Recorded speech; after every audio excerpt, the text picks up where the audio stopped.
Hey everyone, so this is the video on how to change the font in Word.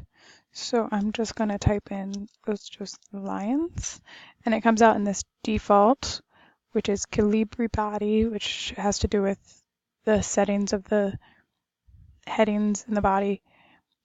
And then there's the font size, and there's color and different effects for other items, but we're just going to stick with font size and color for today. So I have to highlight, I have to click and drag across what I want to change and go over here and pick what are the fonts. It'll preview it right here. It's hard to see, so I'm going to move it over to where you can see it's not hidden behind my font menu. You can see it changes.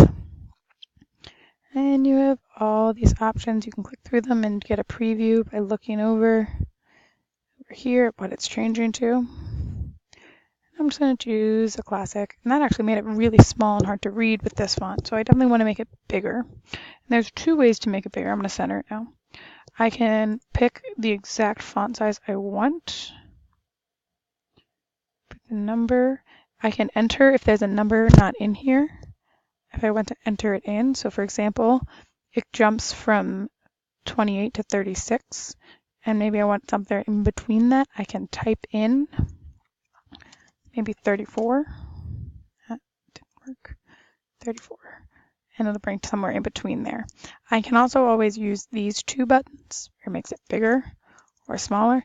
These two buttons will only use these sizes. So if you want something in between, you have to type in the number. But these two will jump through those sizes up and down, however you like. And that is how you change the font of your words in their size and their font type. If you wish to change the color, it's right here.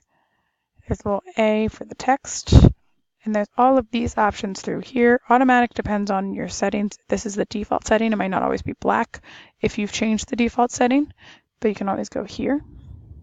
And down here are the pretty standard colors. These go with themes in Word, but there's definitely a lot more you can get from here. There's a whole grid, and if you want to get really specific with it, you can drag through here, pick a color, and it'll preview it down this direction, and then you can pick darker or lighter. So it was all the way down the bottom, that's why it was black. But if I bring this up higher, I can get lighter. If I want green, I like that, but I want it a little darker. Slide it up and down this way. So just to review, for text font type, you have to go right up here. For the size, you go to these numbers or these up and down arrows. And for the color, you go down here to this spot. So it's a little out of the way, the other two. Have a good one, guys.